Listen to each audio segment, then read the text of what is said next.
Hi, folks. Thanks for joining us today to talk about MDR SOC and a lot of cybersecurity. My name is Whaley. I'm the co-founder and CRO of Teal. We're a managed service provider. We focus on clients, generally speaking, between 20 and 150 end users.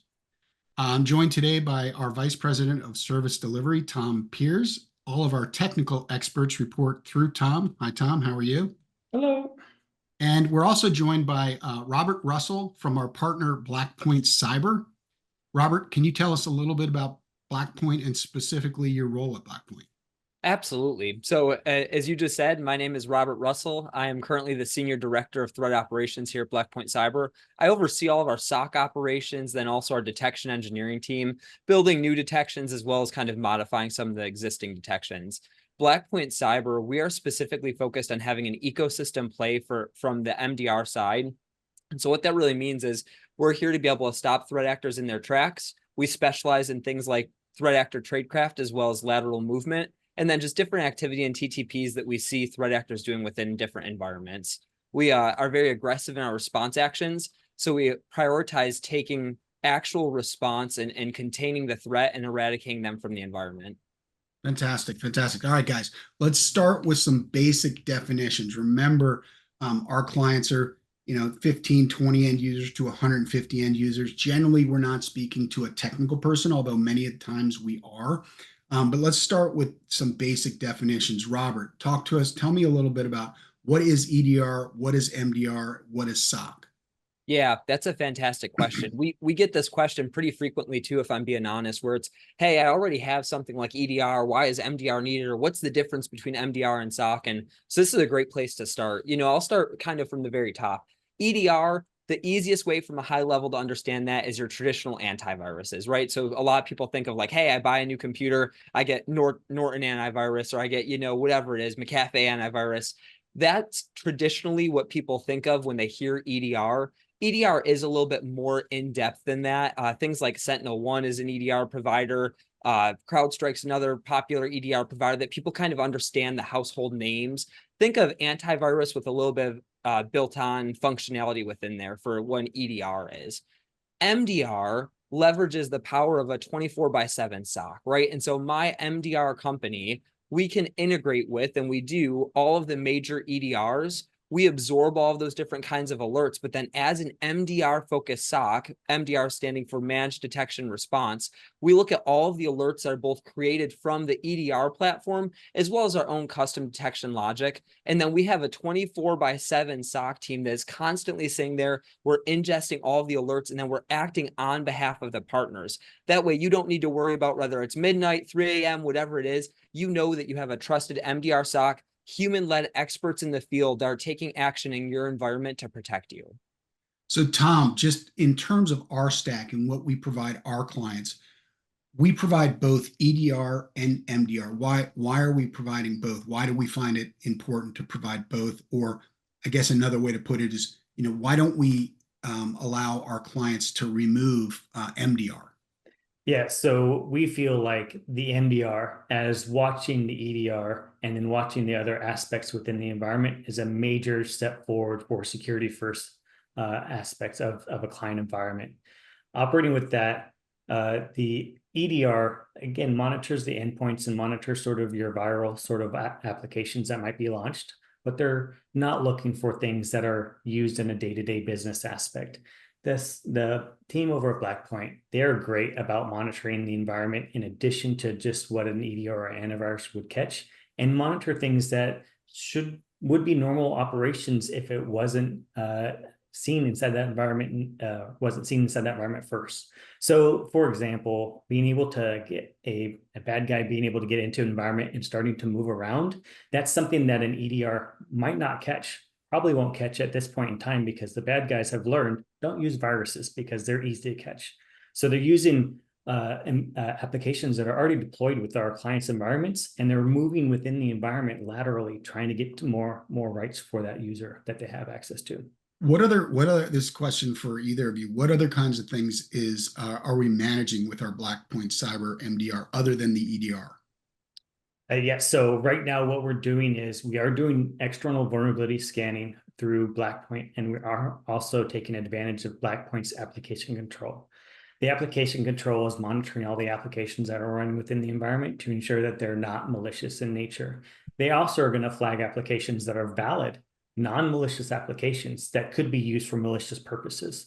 And there's a real fuzzy line right there where an application that could be used for natural sort of detailing what a client would have inside their environment, used by bad guys, can be used to be able to map out how a client environment is and what the next step or where the next attack may need to go.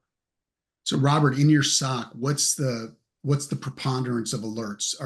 Is there any, I think you said the other day something like 70% or 90% or something were cloud related, but tell me a little bit more about that. Yeah, this is great, right? So especially what we're seeing in today's environment, Tom hit on a couple of things. It's absolutely fantastic. What we're seeing in today's environment is really a couple of different things. If we're talking about on-premise based attacks, we're seeing this movement from threat actor tradecraft that's moving away from, as Tom mentioned, those viruses, malware, things that have signatures on them that can easily be detected by things like EDR, and they're moving to using applications called living off the land binaries, right? These are things that you might traditionally find in any type of environment. These are things that different clientele might actually be using within their environment, or other tools of that same type.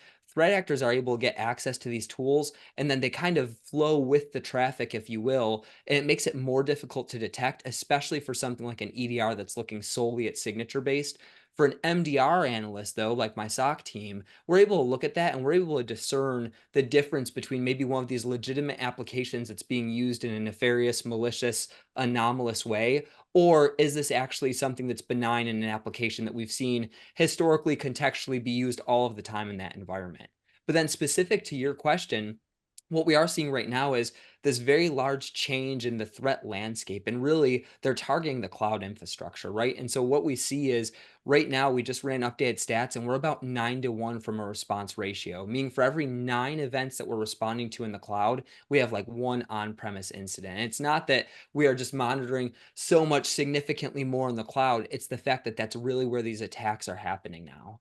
So Tom, do you have any and Robert, I'll ask you next, but Tom, from what we've seen, any real life examples of those kind of activities? Yeah, absolutely. We're seeing client environments while rolling out Blackpoint have bad guys currently living within them.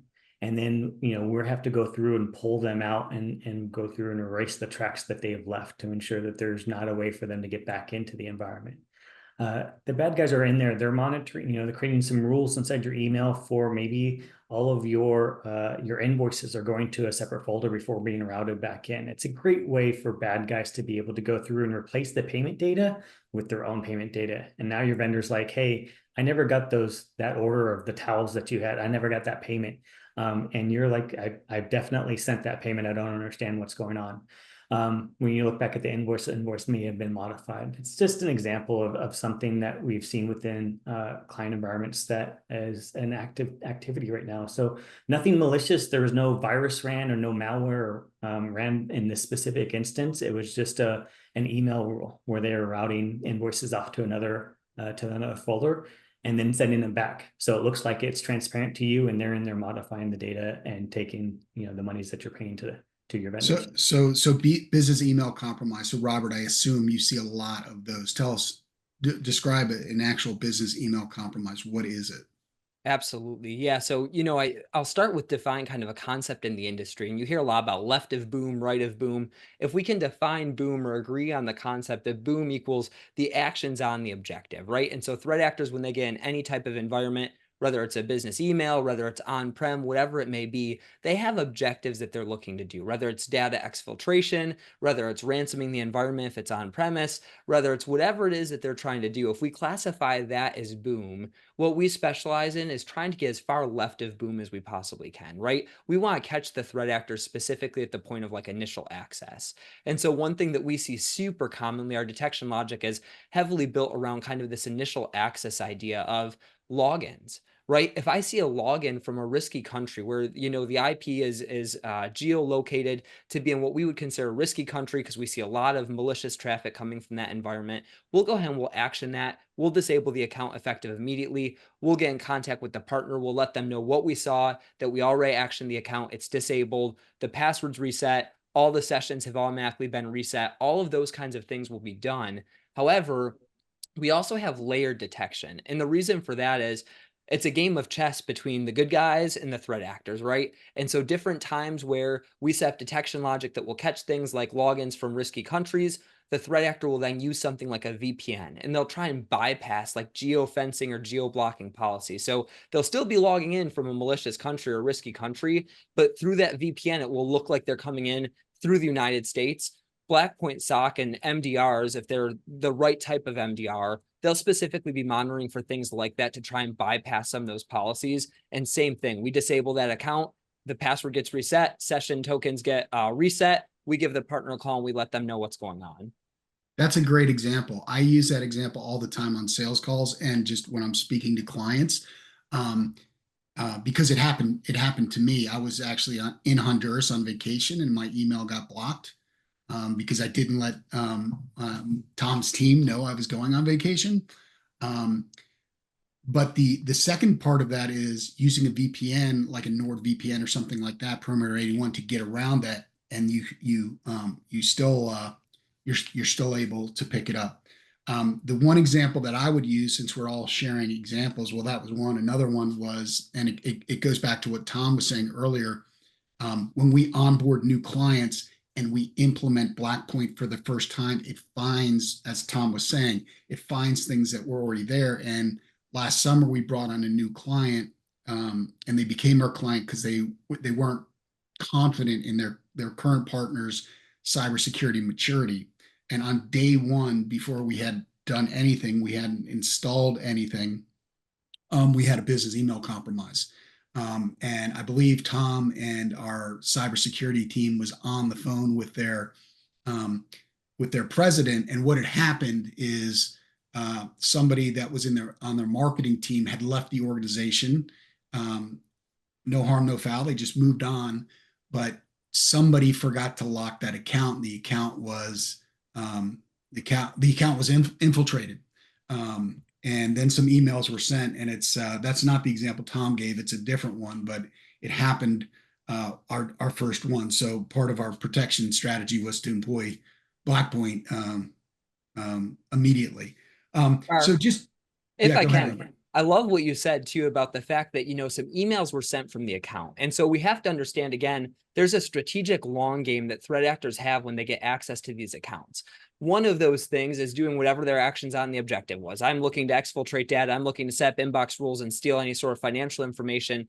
Another thing, though, is still that spread, still that persistence within the environment. And so a lot of times we'll see these phishing email campaigns be sent out internally. So they'll get access to an email from someone in the business, and then they'll send it out because the amount of people that are going to look at a phishing attempt, maybe if it's an external email, a lot of people are going to flag that in their mind as like, hey, this is suspicious. It's kind of weird. I don't know who this user is. But Gar, if you send me an email and say, Robert, I need you to open this PDF and I need an answer on it today, I'm probably more likely to open it because of the fact that I know you, right? And so it's really important that we understand both from an education purpose, but then also just from an overall strategic standpoint, what these threat actors are doing so that we can make sure that we're protecting our environments and our clients. Yeah, very good. So I want to ask two questions really directed at Robert, but I'm sure Tom will have an opinion as well. But I'm going to ask both questions. You can answer them in whichever order you want. But I'm interested about Blackpoint as it applies to compliance frameworks like CMMC or HIPAA, and also SIEM, SIEM. So maybe we start with SIEM, even though I gave you the choice to answer whichever one you first. But I think maybe they go in that order. So what is SIEM? And what is Blackpoint a SIEM? Yeah, that's a great question. So, not to be too blunt about, but Blackpoint's take on this whole thing is that SIEM is old and outdated, and it's not super useful for catching the threat actors of today, or even more the threat actors of tomorrow, right? Everything that we just talked about, where we're seeing the threat actors kind of change the way that they're doing it. They're changing their TTPs, their tactics, techniques, and procedures. With all of that that's going on, a SIEM is just a little bit too slow with the way that threat actors are moving throughout environments right now. And so specifically with a SIEM, you have a lot of drawbacks that you have to focus on, of like, having analysts that are actually trained on how you use that SIM to actually match up different detections within that SIM. You have to have obviously everything that you need from like a technological standpoint, like all of the software to actually ingest all of that SIM. And then even more, you have to have a team there that has the expertise and the bandwidth to be able to keep up to date with all of the different detection logic that's within that SIM. And so Blackpoint, we're actually a real-time response. And so what that means is I have plenty of stories, right? We could do a whole webinar on just war stories if we want to. Plenty of stories where our SOC analysts are actually hands-on keyboard going against a threat actor that's hands-on keyboard. As we are monitoring, we are watching the threat actors actually run commands in the environment as we are shutting them down. And so something with a SIM where we're looking back historically at some of the different detections that the SIM was able to kind of parse together, the malicious activity has already been done at that point, right? We're now in a historical standpoint where it's kind of more cleanup instead of actually shutting the threat actors down. So that's the first one. Tom, not sure if you have any thoughts on that before we go into kind of the compliance stuff. Yeah, so like Robert was saying, SIM's really a great thing to sort of have logs collected and be able to find out what happened after the boom or right of boom, right? So if you're already looking at things after the fact, what are you doing to protect your client environments? Log retention is a great thing. To being able to do a full playback, great thing, but it's not going to stop clients from getting getting actively attacked. Stopping active attacks is security first. Being able to go through and do a post-mortem on what happened after the fact doesn't really help our clients be any more secure. But with Blackpoint, Blackpoint has a feature set of logs, right? Absolutely. So our Blackpoint's response to kind of this SIM model, and if you will, this kind of goes a little bit into the compliance framework stuff as well. Our answer to that is actually a product called Logic. Again, we're looking for kind of this ecosystem play. Logic is the way that Blackpoint kind of absorbs all of the different logs for retention purposes, but not for threat hunting purposes, right? That threat hunt actually occurs with all of the detection logic as well as the integrated EDRs, et cetera, that we all just kind of talked about from that product suite. We do have that logic that's there for log retention. It also helps with things like you were talking about, like compliance frameworks. However, really, when you look at any of the compliance frameworks, the question that they're really asking is, do you have a plan? Are you secure? Do you have something that's monitoring your environment? And do you have safeguards in place that any sort of vulnerabilities that you have in your environment, any sort of major risks that you have, do you kind of have the box checked to make sure that you have something that's protecting it? Blackpoint SOC, especially as an ecosystem, in addition to the products that you all have, that is the answer to all of those different compliance frameworks, is we are able to check off almost every single one of those boxes just by the product set that Blackpoint has. Great. Hey, not to change directions much, but Nicole wanted me to ask you, Nicole works for Blackpoint. She wanted me to ask you what the difference in your opinion, Robert, of good MDR versus not as good MDR. Yeah, that's a great question, right? So Well, there's it's Nicole's question. Let's give her credit. Nicole, fantastic question. There's a lot of different companies out there right now that they're toting themselves as MDR, right? With the MDR this and XDR this and EDR this, and there's so many acronyms and so many companies that saying that they do so many different things.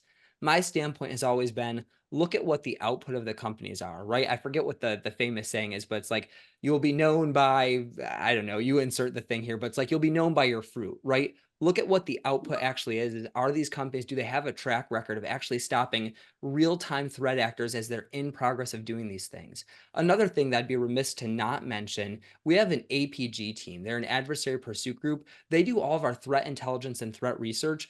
It's a directly iterative cycle between us and APG, where when we deal with these different events, we are feeding stuff to the threat intel team. They're doing further research on it. They're exploiting it. They're reverse engineering the malware. They're feeding stuff right back into the SOC for us to be able to build better detections. And so you really have to look at, do they actually have a real 24/7 true monitoring? You can call the SOC. I will place a wager right here for dinner for everybody on this call that if anyone calls the SOC at any time, day or night, you will talk to an actual live human representative that's monitoring different alerts, monitoring different environments, no matter the time of day and no matter the day of the year, even on holidays. That's a major point of a true MDR, is you have to have someone that's there 24/7 looking at the environment. Are they actually ingesting real threat intelligence and utilizing that for the detection logic? And then more than anything, just looking at the quality of the output is what is the actual response and threat disruption look like? There's a lot of places that say, hey, we're a real MDR, but then a lot of times it's more like, hey, we identify some of this malicious activity, and then we call you all to take care of that. That's not Blackpoint SOC. Blackpoint SOC is actions first, notification second. Right, right, right. Tom, anything to add to that? Yeah, so one of the ways that we like working with Blackpoint is their outcomes, right? The output for a lot of other MDRs is, hey, we're going to prevent this by providing you a SOC and a tool to be able to do it. Great. But if the outcome doesn't hold up to what the output is, then it's not really worthwhile. Blackpoint has a track proven record of being able to have a fantastic outcome, preventing environments before we get to the boom, preventing those types of situations from happening so we don't have to deal with post-boom or post-incident type situations. So their outcomes are they're one of the main reasons why we've chosen to go with Blackpoint as our MDR provider. Fantastic. So I'm going to ask you guys for any final thoughts, but let me sort of summarize with our goal.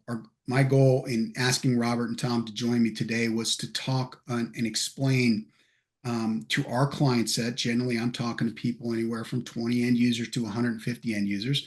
Really, the point has been made over the last several years. Folks understand they need a heightened cybersecurity mindset. But what is sometimes not as clear is the differentiation between MDR and EDR, and why all clients, regardless of size, really, in our view, really need MDR as well. So that's why I wanted you guys to jump on with me and help me explain that to the viewers, and also we'll put this up to be recorded and on our website. So that said, really, any final thoughts on why all companies, or any final thoughts generally, but specifically why all companies need MDR in addition to EDR? Yeah, I think, from my standpoint, what I would say is I used to actually be in the pest control business, right? And so if we think for EDRs for a second, it's kind of like your windows and doors of a house, right? Those will stop a majority of the different pests that are trying to get inside, right? You're not going to have dogs and cats and all this stuff kind of running inside your house, because you have a decent solution, things that would, if you just left the door wide open, things would run all the time. If you don't have a good EDR solution, there's a lot of gaps of different malware and things of that nature that can happen. However, what we found is even when you have solid doors, even when you have door sweeps underneath the doors, you have good windows, whatever, we'd still find pests that would get in the house. All they need is one tiny hole. And whether that was like a service port for like a washing machine or drying machine, that was through the crawl space and through cracks in the floor, that was through a window that was closed, but there's just this tiny gap, we would still find the pests getting in. And what we see in today's cyber threat landscape is the same type of thing. You can seal up all of the major holes. You can shut down some of the main services that are exploited. But what we find is these threat actors that still find unique ways of getting in the environment. And that's where you need a true MDR to be able to come in and stop these threat actors in their tracks. That's a great analogy. I've only heard that analogy from you, Robert. I usually hear the castle or the house, the castle and the moat and the towers. But that's a great analogy. Tom, anything else that we haven't hit that you wanted to add before we sign off?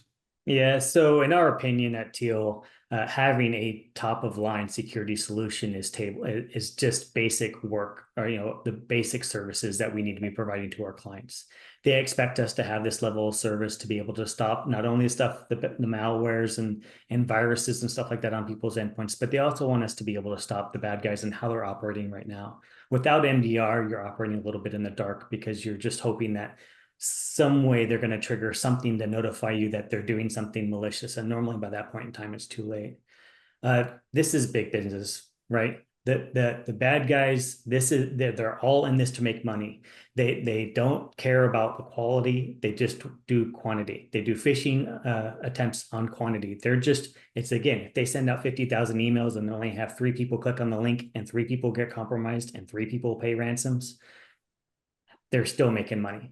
Right. So we have to do what we need to do, because everyone's a target. Doesn't matter how small or how large you are. Everyone's a target, because everyone's going to pay a little bit of money or a lot of money, to be able to get their data back or be able to get access to their environments back, or to ensure some of the sensitive information that's inside the organization stays sensitive.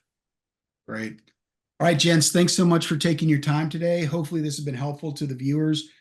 If you have any more questions, feel free to reach out. We're going to shoot an email out to all attendees, but at any time you can reach out to me specifically, or Tom or Robert. Thanks, Tom. Thanks, Robert. Everyone have a great day. Thanks for joining us. Thanks, everyone. Thanks all. Thanks, Gar.